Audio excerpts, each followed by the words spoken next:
تو آج میں یہ چاہتا ہوں کہ میں خود آپ کو یہ بتاؤں کہ میری زندگی میں وہ کون سا حادثہ ہوا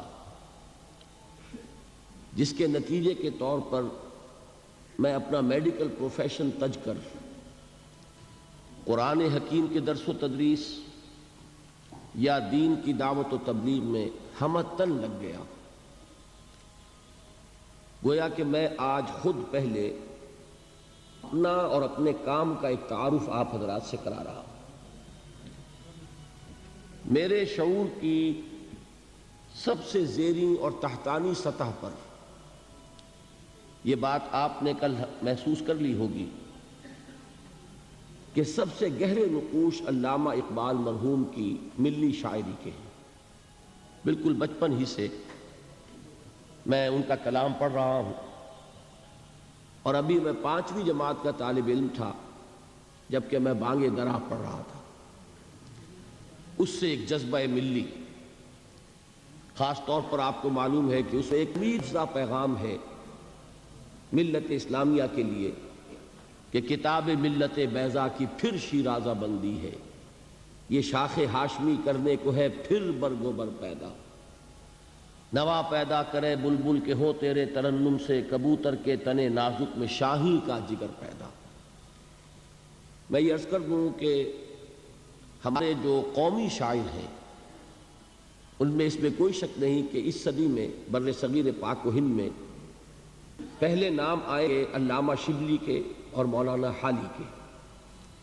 مولانا حالی کی مسدس اس میں کوئی شک نہیں ہے کہ جسے انگریزی میں ایپک میکنگ کتاب کہا جاتا ہے، یعنی زمانہ ساز کتب میں اس کا شمار.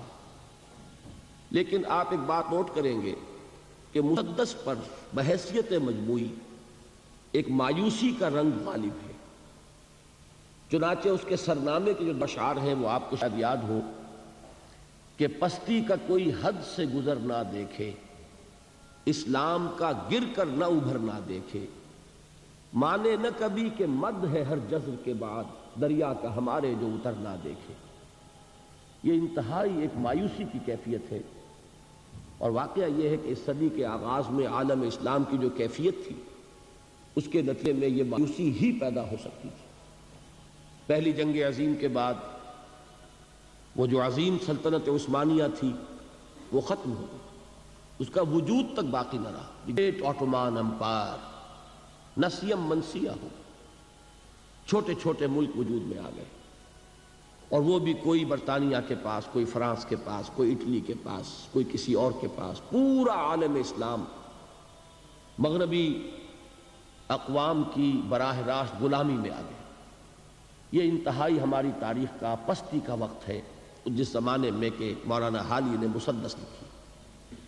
اس کے اختتام پر بھی جن حضرات کو مسدس سے کوئی دلی تعلق ہے، اور مجھے یہاں آ کر خاص محسوس ہوا کہ حافظ عرفان صاحب جو یہاں کی ایک جانی پہچانی شخصیت ہے، انہیں مسدس میں سمجھتا ہوں کہ شاید اکثر و بیشتر یاد ہے، اور مجھے محسوس ہوا کہ واقعتاً وہ کتاب ایسی ہے کہ اس کے ساتھ ہمارا ایک ذہنی ربط و تعلق رہنا چاہیے. اس کے اختتام پر مناجات حضور سرور کونین کے عنوان سے جو نظم ہے اس کا بھی آغاز اسی سے ہوتا ہے کہ اے خاصہ خاصان رسول وقت دعا ہے، امت پہ تیری آ کے عجب وقت پڑا ہے. وہ دین جو بڑی شان سے نکلا تھا وطن سے پردیس میں، وہ آج غریب الغربا ہے. وہی مایوسی کی کیفیت. ہمارے قومی شعراء میں علامہ اقبال پہلی شخصیت ہے جن کے ہاں آپ کو دونوں رنگ ملیں گے. مرثیہ بھی کہا ہے انہوں نے، مسلمانوں کی جو اس وقت کی زبوں حالی تھی اس پر بھی تبصرہ کیا ہے، خون کے آنسو بھی روئے ہیں، لیکن ساتھ ہی ایک پیغام دیا ہے کہ اب دوبارہ دیکھیے ان کے اشعار. نکل کے صحرا سے جس نے روما کی سلطنت کو الٹ دیا تھا، سنا ہے یہ قدسیوں سے میں نے، وہ شیر پھر ہوشیار ہوگا. اب یہ جو انداز تھا، ایک خوشخبری، ایک امید افزا پیغام کہ اب پھر وہ وقت آئے گا کہ خلیل اللہ کے دریا میں ہوں گے پھر گوہر پیدا. اب پھر وہ دریا جو ہے توحید کا دریا، اللہ کے رسولوں کا وہ دریا، اب اس میں نئے موتی جو ہیں وہ پھر پیدا ہوں گے۔ تو یہ ایک امید افزا پیغام تھا میرے ذہن پر، میرے احساسات پر۔ ابھی یہ لفظ حافظ صاحب نے استعمال کیا، میرے احساسات پر جو سب سے گہرا اثر ہے وہ علامہ اقبال کے ان اشعار کا۔ کل بھی آپ نے نوٹ کیا ہوگا جواب شکوہ کا وہ شعر کہ وہ زمانے میں معزز تھے مسلمان ہو کر، اور تم خار ہوئے تاریک قرآن ہو کر، اور وقت فرصت ہے کہاں کام ابھی باقی ہے، نور توحید کا اتمام ابھی باقی ہے۔ بہرحال اس کے بعد، اور بلکہ اس کے ساتھ یہ نوٹ کر لیجئے کہ تحریک پاکستان اس وقت چل رہی تھی، میرا وہ ہائی اسکول کا دور ہے، تو علامہ اقبال کی ملی شاعری سے متاثر ہو کر میں نے بھی ایک طالب علم کی حیثیت سے تحریک پاکستان میں حصہ لیا، اور حصار ڈسٹرکٹ مسلم اسٹوڈنٹس فیڈریشن کا میں جنرل سیکریٹری تھا۔ لیکن اسی زمانے میں مجھے مولانا ابوالکلام آزاد کی تحریروں سے بھی تعارف حاصل ہوا، اور خاص طور پر مولانا سید ابوالعلا مودودی کی تحریروں سے میں نے پڑھا ان دونوں حضرات کو۔ ظاہر بات ہے کہ مولانا ابوالکلام آزاد تو اس وقت کانگریس میں تھے، مولانا مودودی نے ایک علیحدہ جماعت، جماعت اسلامی کے نام سے بنائی ہوئی تھی، تو مجھے ان سے علمی دلچسپی تو اس وقت ہوئی، لیکن عملی طور پر تحریک پاکستان ہی کا ایک ادنا اور ننھا سا کارکن میں رہا۔ البتہ پاکستان بننے کے بعد پھر اب چونکہ وہ ملک جو اللہ نے ہمیں عطا فرمایا، در حقیقت اس ملک کا قیام تو پہلی منزل تھی ہماری، اصل سفر تو ابھی باقی تھا۔ اس ملک میں اسلام کا نفاذ، اسلام کا قیام، وہ جو قائد اعظم نے کہا تھا کہ ہم ایک ایسا خطہ زمین چاہتے ہیں کہ جس میں ہم اس جدید دور میں اسلام کے اصول اخوت و مساوات و حریت کا ایک نمونہ پیش کر سکیں، پوری دنیا کو دکھا سکیں کہ اسلام کیا ہے، اسلامی تہذیب کیا ہے، اسلامی تمدن کیا ہے، اسلامی قانون کیا ہے، اسلامی سیاست کیا ہے، اسلامی معیشت کیا ہے، اسلامی معاشرہ کسے کہتے ہیں۔ یہ اصل میں غرض تھی، یہ مقصد تھا جس کے لیے پاکستان حاصل کیا گیا۔ حصول پاکستان تو در حقیقت اس سفر کی پہلی منزل تھی، لیکن یہ کہ محسوس ایسا ہوا کہ شاید ہم نے اس پہلی منزل ہی کو آخری منزل سمجھ لیا، اور ہم نے آزادی کے جو مادی فوائد تھے ان کو سمیٹنے پر کمر کس لی۔ دولت، شہرت، عزت، اقتدار، یہی ہم میں سے اکثر کا مطمع نظر بن کر رہ گیا۔ اس صورت میں اب پاکستان میں اسلامی نظام کے قیام، بالفعل ایک اسلامی معاشرے کی تشکیل، ایک واقعتاً حقیقتاً اسلامی ریاست کا قیام، اس کے لیے پھر میں نے سن 47 سے سن 57 تک 10 سال جماعت اسلامی کی تحریک کے ساتھ بسر کیے۔ پہلے 7 سال اسلامی جمعیت طلبہ میں، اور جب میں 1954 میں MBBS سے فارغ ہو گیا تو جس دن میرا نتیجہ نکلا ہے اسی دن میں نے جمعیت طلبہ سے استعفیٰ لکھا اور جماعت اسلامی کی رکنیت کی درخواست کا جو فارم تھا پر کر دیا۔ 3 برس پھر لگ بھگ میں جماعت میں رہا ہوں۔ وہاں سے جو علیحدگی ہوئی اس کا سبب کیا تھا، یہ بات ہے اصل میں جو میں چاہتا ہوں کہ آپ کے سامنے آ جائے تو معلوم ہوگا کہ جو کچھ میں اب کر رہا ہوں اس کا کیا پس منظر ہے، صغرا کبرا کیا ہے، اس کی لاجک کیا ہے۔ میں نے یہ محسوس کیا کہ ہم اس ایزمپشن پر اور اس مفروضے پر آگے چل رہے ہیں کہ جب ہم سب مسلمان ہیں تو اسلامی نظام قائم ہو جانا چاہیے، جبکہ واقعہ یہ ہے کہ 200 برس کی غلامی نے اور مغربی تہذیب کے غلبے نے ہماری ایمان کی جڑوں کو کھوکھلا کر دیا۔ ہم مسلمان صرف وراثتاً ہیں، صرف نسلاً ہیں۔ ہم مسلمان اس لیے ہیں کہ مسلمان والدین کے ہاں پیدا ہو گئے، لیکن یہ کہ ہم نے شعور کے ساتھ اپنے ایک کانشس اور شعوری فیصلے کے طور پر اسلام کو قبول نہیں کیا۔ اور ایمان اگر ہم اپنے دلوں میں جھانکیں تو محسوس ہوگا کہ وہ صرف ایک ڈوگما ہے، ایک عقیدہ ہے، موروثی عقیدہ۔ اس ایمان کی ریئلائزیشن، اس کا شعور، وہ در حقیقت ہمیں حاصل نہیں، جس کا نام یقین کہا جائے گا، جس کو علامہ اقبال نے کہا ہے کہ یقین پیدا کرے ناداں، یقین سے ہاتھ آتی ہے وہ درویشی کہ جس کے سامنے جھکتی ہے فقوری۔ وہ یقین جب تک نہ ہو اس وقت تک اسلام پر عمل نہیں ہو سکتا۔ تو میں اس نتیجے پر پہنچا کہ محض اس نعرے کی بنیاد پر کہ ہم مسلمان ہیں، پاکستان میں اگر 95%، 96% لوگ مسلمان ہیں تو یہاں اسلام آنا چاہیے، یہ دلیل تو صحیح ہے، لیکن اس دلیل سے اسلام آئے گا کبھی نہیں۔ اس کے لیے دو چیزوں کی ضرورت ہے۔ پہلی چیز یہ کہ خاص طور پر جو پڑھا لکھا طبقہ، اور پڑھے لکھے سے میری مراد ہے جدید تعلیم یافتہ طبقہ، اس لیے کہ ہمارے ہاں تعلیم کے دو نظام چل رہے ہیں۔ ایک قدیم ہمارا دینی نظام تعلیم ہے، ایک تو اس سے لوگ فارغ التحصیل ہوتے ہیں، وہ بھی پڑھے لکھے ہیں یقیناً، اور دوسرے نظام کے مقابلے میں زیادہ پڑھے لکھے ہیں۔ لیکن میں جس طبقے کا ذکر کر رہا ہوں کہ معاشرے میں جس کو کہ اصل فیصلہ کن حیثیت حاصل ہو چکی ہے، وہ تو جدید تعلیم یافتہ طبقہ، اس لیے کہ پورے ملک کی باغ ڈور اس کے ہاتھ میں ہے۔ اس جدید تعلیم یافتہ طبقے کے اندر تجدید ایمان کو اثر نو مستحکم کرنے کی ایک تحریک برپا کی ہے۔ پہلے تو یہ چیز جو ہے وہ ضروری ہے، اس لیے کہ بہت صحیح کہا جس نے کہا کہ گلا تو گھونٹ دیا اہل مدرسہ نے تیرا، کہاں سے آئے صدا لا الہ الا اللہ۔ ہم نے برٹرینڈ رسل کو پڑھا ہے، ہم نے ڈاروین کو پڑھا ہے، ہم نے فرائڈ کو پڑھا ہے، ہم نے مارکس کو پڑھا ہے، تو ایمان کہاں سے آ جائے گا؟ ان نظریات نے ہمارے ذہنوں میں تصادم پیدا کیا ہوا، کانفلکٹ ہے، تضادات ہے، ہم کچھ مانتے کچھ اور ہیں، کرتے کچھ اور ہیں۔ اس کی وجہ یہی ہے کہ وہ ایمان کی حقیقت ہمیں حاصل نہیں۔ اس کے لیے خصوصاً جدید تعلیم یافتہ طبقے میں تجدید ایمان کی ایک تحریک۔ اب ظاہر بات ہے کہ تجدید ایمان کے لیے ہمارے پاس سورس کیا ہے، ایمان کہاں سے ملے گا؟ میں تفصیل کے ساتھ بھی انشاءاللہ ان ایام میں کسی موقع پر عرض کروں گا، اس وقت اجمالاً صرف کیونکہ عرض کر رہا ہوں۔ تو میں جس نتیجے پر پہنچا وہ یہ کہ منبع ایمان اور سرچشمہ یقین قرآن حکیم ہے۔ مولانا ظفر علی خان کا بڑا پیارا شعر ہے، سادہ سا شعر ہے لیکن بڑی عظیم حقیقت کو لیے ہوئے، کہ وہ جنس نے ایمان جسے لے آئے دکان فلسفہ سے، ڈھونڈے سے ملے گی عاقل کو قرآن کے سی پارا۔ قرآن وہ نور ہے کہ جو اندھیروں سے نکال کر روشنی میں لاتا ہے۔ اندھیرے کون سے ہیں؟ کفر کا اندھیرا، شرک کا اندھیرا، الحاد کا اندھیرا، مادہ پرستی کا اندھیرا، یہ تمام اندھیرے ہیں۔ سورہ حدید میں فرمایا گیا هو الذی ينزل على عبده آیات بینات لیخرجکم من الظلمات الى النور وان اللہ بکم لرؤوف الرحیم۔ وہی ہے اللہ جو اپنے بندے پر صلی اللہ علیہ وسلم یہ آیات بینات نازل فرما رہا ہے تاکہ وہ ان کے ذریعے سے تمہیں اندھیروں سے نکال کر روشنی میں لائے۔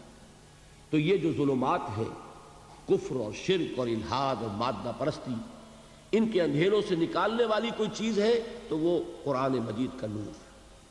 تو پہلا فیصلہ میرا یہ ہوا کہ مجھے اپنی توانائیاں، اپنی قوتیں، اپنی صلاحیتیں جو بھی اللہ نے عطا فرمائی ہیں، ظاہر بات ہے لا یکلف اللہ نفسا الا وسعها، اللہ تعالیٰ نے ہر انسان کو جو بھی صلاحیتیں اسے عطا فرمائی ہیں اسی کے مطابق مکلف ٹھہرایا۔ جس میں جتنی استعداد ہے اتنا ہی وہ ذمہ دار ہے، اتنا ہی جواب دہ ہوگا۔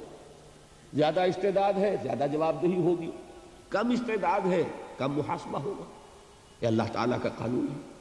تو بہرحال جو بھی کچھ تھوڑی بہت حقیر سی جو بھی صلاحیت ہے، استعداد ہے، اس کا اولین مصرف ہوگا وہ جو میں نے کل حدیث نبوی کے حوالے سے آپ کے سامنے رکھا تھا کہ حضرت عثمان بن عفان رضی اللہ تعالی عنہ ذو النورین وہ فرماتے ہیں کہ حضور نے ارشاد فرمایا صلی اللہ علیہ وسلم خیرکم من تعلم القرآن وعلمہ، تم میں سے بہترین لوگ وہ ہیں جو قرآن سیکھیں اور سکھائیں، قرآن کا علم حاصل کریں اور اسے دوسروں تک پہنچائیں۔ تو پہلی بات میں نے یہ طے کی، کون شخص چاہے گا کہ وہ اچھے سے اچھے کیریئر کو اڈاپٹ نہ کرے؟ ہر شخص یہی چاہتا ہے بہتر سے بہتر کیریئر اسے ملے، لہذا جب سب سے بہتر کیریئر یہ ہے خیرکم من تعلم القرآن وعلمہ، اور یہ کس کا فرمان ہے؟ الصادق المصدوق، جو سچے ہیں، جن کی سچائی کی گواہی اللہ نے دی۔ تو انہوں نے فرمایا کہ بہترین کیریئر یہ ہے، تو میں نے طے کیا کہ جہاں تک طبابت کا معاملہ ہے، میڈیکل پروفیشن ہے، مجھ سے کہیں زیادہ ماہر اطباء اور معالج موجود ہیں۔ یہ کام ایسا نہیں ہے کہ اس کی کوئی کمی واقع ہو جائے گی اگر میں نے اپنی توانائیوں میں اب میں نے اللہ کی اس کتاب کے لیے وقت نکالنا شروع کر دیا۔ تو بہتر سے بہتر معالجین موجود ہیں، مجھ سے بہت بہتر، بہت اعلیٰ کوالیفائڈ لوگ، لیکن واقعہ یہ ہے کہ اس دور میں ایک خلیج جو پیدا ہو چکی ہے ہمارے معاشرے میں، کہ ایک طرف رجال دین ہیں جو دینی درسگاہوں سے پڑھ کر نکلتے ہیں، ایک طرف جدید یونیورسٹیوں سے اور کالجز سے پڑھ کر لوگ نکلتے ہیں، ان دونوں کے مابین کمیونیکیشن نہیں ہے۔ علماء علم کے پہاڑ ہیں، لیکن جدید تعلیم یافتہ لوگوں سے ان کے ذہنی سطح پر گفتگو نہیں کر سکتے، وہ اپنی اصطلاحات میں کلام کرتے ہیں، اور وہ اصطلاحات جو ہیں جدید تعلیم یافتہ لوگوں کے چونکہ علم میں نہیں ہے، لہذا ان تک وہ بات پہنچتی نہیں۔ میں ایک مثال دیا کرتا ہوں کہ جیسے تربیلا ڈیم ہے، منگلا ڈیم ہے، کتنا پانی ہے، لیکن وہ پانی بیکار ہے جب تک کہ وہ ڈسٹریبیوشن چینل جو ہے پانی کی تقسیم کے لیے نہروں کا جو نظام ہے، جب تک کہ وہ نہروں سے ہو کر راجباہوں سے ہو کر زمین پر پانی نہیں پہنچے گا، تربیلا ڈیم میں کھڑا ہوا وہ پانی کو فائدہ نہیں پہنچائے گا۔ تو اس وقت صورت یہ ہو چکی ہے کہ علماء کرام علم کے ڈیم ہیں، بہت بڑے بڑے ڈیم، ان کے پاس وہ تمام علوم موجود ہیں، کتاب اللہ، سنت رسول، اور پھر ہماری فقہ، اس کا سارا علم موجود ہے، لیکن وہ جو ڈسٹریبیوشن چینلز کا کام ہے وہ نہیں ہو پا رہا، ایک گیپ آف کمیونیکیشن ہے۔ تو اگر اللہ تعالیٰ نے مجھے کوئی صلاحیت ایسی عطا فرمائی ہے، چونکہ میں ان میں سے ہوں، جدید تعلیم یافتہ ماحول سے نکلا ہوں، میں ان کی اصطلاحات سے واقف ہوں، میں ان کے ذہنی اشکالات سے واقف ہوں، میں جانتا ہوں ان کا ذہن کہاں رکتا ہے، کس بات کا جواب چاہتا ہے، کس مسئلے کا حل چاہتا ہے۔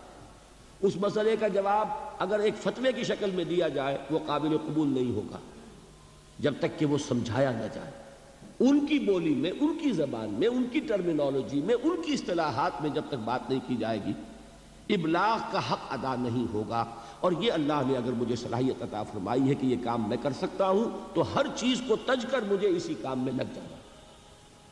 دوسری بات جو مجھے ضروری محسوس ہوئی وہ یہ کہ ہمارے ہاں جو لوگ دیندار ہیں ان لوگوں میں بھی ایک بہت بڑی کمی ہے، وہ یہ کہ فرائض دینی کا ایک جامع تصور ان کے سامنے نہیں۔ وہ یہ جانتے ہیں کہ نماز فرض ہے، 5 وقتہ نماز ادا کرتے ہیں، وہ جانتے ہیں کہ رمضان کے روزے فرض ہیں، وہ جون کے روزے ہو، جولائی کے روزے ہو، وہ رکھیں گے، وہ جانتے ہیں کہ زکوٰۃ فرض ہے، وہ ادا کریں گے، لیکن اس سے آگے تصور کہ دین یہ چاہتا ہے کہ اسے غالب کیا جائے، اسے قائم کیا جائے، اسے نافذ کیا جائے، اسے ایک نظام زندگی کی حیثیت سے بالفعل برپا کیا جائے۔ دین اپنا غلبہ چاہتا ہے، دین صرف عبادات پر قانے ہونے کے لیے تیار نہیں ہے کہ مسجد میں تو اللہ تعالیٰ کو مان لیا جائے کہ سب سے بڑی قوت وہ ہے، لیکن پارلیمنٹ میں اس کو داخل بھی نہ ہونے دیا جائے، یہاں اللہ کی بات نہیں چلے گی، یہاں رسول کی بات نہیں چلے گی۔ یہ بات اگر ہے تو اس کا مطلب یہ کہ ہم نے دین کا ایک بڑا محدود سا تصور اپنے سامنے رکھا ہوا۔ ضرورت اس بات کی ہے کہ جن لوگوں کے اندر وہ مذہبی جذبہ موجود ہے انہیں یہ بتایا جائے کہ دین کے اصل تقاضے کیا ہیں، دین چاہتا کیا ہے، کیا ذمہ داریاں صرف نماز روزہ ادا کر کے پوری ہو جاتی ہیں، یا یہ کہ اس سے بیونڈ، اس سے ماورا بھی دین کا کوئی تقاضا ہے، اس کا مطالبہ ہے۔ اب اگر یہ چیز میں اپنی تقریر، اپنی تصنیف کے ذریعے لوگوں کے سامنے رکھوں تو اس کا وہ وزن نہیں ہوگا، لیکن اگر قرآن حکیم کے حوالے سے رکھوں کہ یہ ہے قرآن جو تم سے یہ چاہتا ہے، یہ ہے قرآن جس نے کہ تمہاری فرائض کا یہ تصور دیا ہے، تو ظاہر بات ہے کہ چونکہ ان کا تصور محدود ہو گیا ہے، لہذا وہ اس وقت ان کی ایکٹیویٹی محدود ہے، ان کا عمل بھی محدود ہے۔ اگر ان کا تصور فرائض دینی وسیع ہو جائے گا تو یقیناً پھر وہ اس کے مطابق کچھ نہ کچھ سرگرم عمل ہوں گے، اپنے فرائض کو ادا کرنے کے لیے کمر کش نہیں۔ یہ 2 تقاضے ہیں جن کے تحت پھر میں نے مطالعہ قرآن حکیم کا ایک منتخب نصاب مرتب کیا۔ پورے قرآن کو، اصل میں تو قرآن تو وہی ہے، سورہ فاتحہ سے سورۃ الناس تک، ما بین الدفتین، قرآن یہی ہے، اس کا بدل کوئی شے نہیں، لیکن یہ کہ an introduction to قرآن، قرآن سے ایک ابتدائی تعارف کے لیے ایک منتخب نصاب جو تقریباً 2 پارے کے لگ بھگ بنتا ہے، مختلف جگہوں سے کچھ صورتیں، کچھ آیات، اور اس انتخاب میں پیش نظر یہی 2 چیزیں کہ ایک تو دین کا ہمہ گیر تصور سامنے آ جائے، دین ہے کیا، اور نمبر 2 یہ کہ دین کا تقاضے سامنے آ جائے. دین ہم سے چاہتا کیا ہے، دین کا مطالبہ کیا ہے. ایک شخص جو دعویٰ کرتا ہے کہ میں اسلام کو اپنے دین کی حیثیت سے قبول کرتا ہوں، تسلیم کرتا ہوں، اسے معلوم ہونا چاہیے کہ اس کے دینی فرائض کیا ہیں. ان 2 مقاصد کو سامنے رکھ کر میں نے ایک منتخب نصاب مرتب کیا. اب یہ 20واں سال ہے میری زندگی میں. 1965 میں نے اس کام کا آغاز کیا تھا. لاہور میں حلقہ مطالعہ قرآن قائم کیے، قرآنک اسٹڈی سرکلز. اللہ تعالیٰ نے کچھ خلق کا رجوع جو ہے یہ اللہ کے فیصلے کے تحت ہوتا ہے.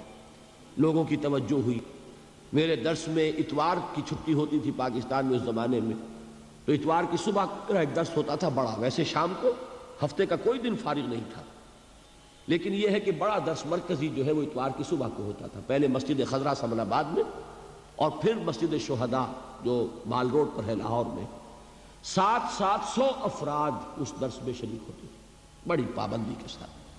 یہ 700 کا عدد اس لیے ایک مرتبہ معلوم ہوا کہ ایک کتاب ایک روز ہم نے تقسیم کی اس درس میں، تو معلوم ہوا کہ اس کے 700 نسخے اس وقت لگے جو لوگ موجود تھے انہوں نے لیے. یہ سارا کام میں کر رہا تھا تنہا، نہ کوئی تنظیم، نہ کوئی جماعت، نہ کوئی ادارہ، بالکل اپنی ذاتی حیثیت. لیکن یہ کہ اس کے بعد جب ہم خیالوں کا ایک حلقہ پیدا ہو گیا تو پھر 1972 میں یعنی 7 سال بعد پھر میں نے مرکزی انجمن خدام القرآن لاہور قائم کی. جو لوگ اس کام میں میرے ساتھ شریک ہونا چاہیں، ساتھی بننا چاہیں، اس لیے کہ اب اس کام کو آگے بڑھانے کے لیے پیسہ بھی درکار ہے، کتابیں چھپنی چاہیے، اور یہ کہ اس کام کو آگے بڑھانے کے لیے جو بھی مالی وسائل درکار ہیں وہ کسی فرد کا معاملہ ہوگا تو اس پر 100 طرح کی انگلیاں اٹھیں گی. ہو سکتا تھا اس سے پہلے میں نے اپنا دارالاشاعت قائم کیا ہوا تھا، لیکن یہ کہ میں نے اب انجمن کے تحت وہ سارا کام دے دیا تاکہ یہ کسی فرد کی ملکیت نہ ہو. میں آپ کو بتانا چاہتا ہوں کہ میری مطبوعاتیں، میرے کیسٹ سے 1 پیسے کی آمدنی مجھے نہیں، میرا اس سے کوئی تعلق نہیں.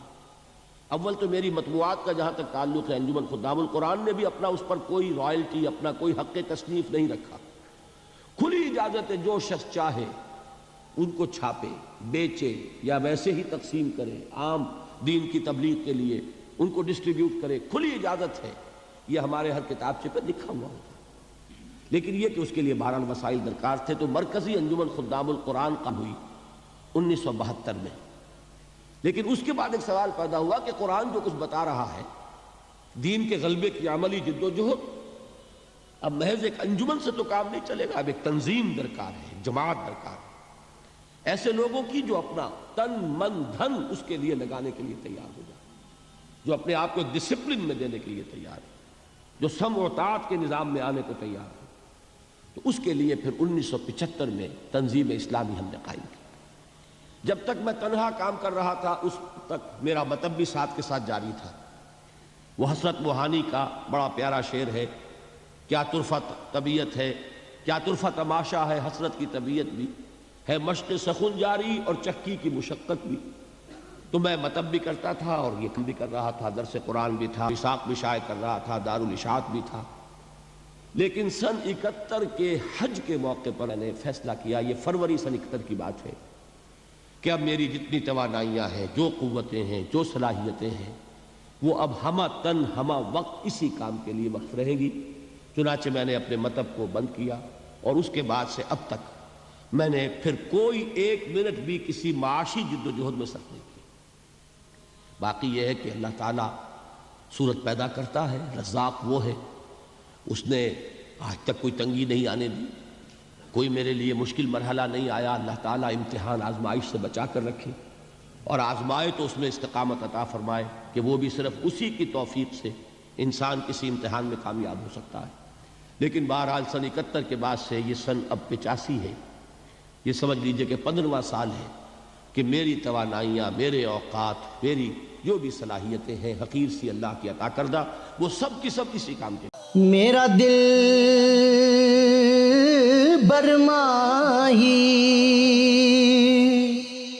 نہیں آیا،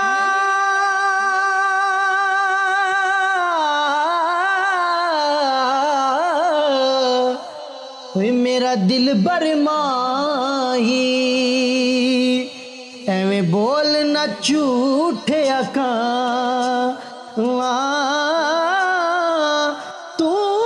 ਝੂਠਾ ਤੇਰੇ ਓਏ ਬੋਲ ਵਿੱਚ ਝੂਠੇ ਤੈਨੂੰ ਤਾੜੀ ਮਾਰ ਉਡਾ ਤੂੰ ਝੂਠਾ ਤੇਰੇ ਬੋਲ ਵਿੱਚ ਝੂਠੇ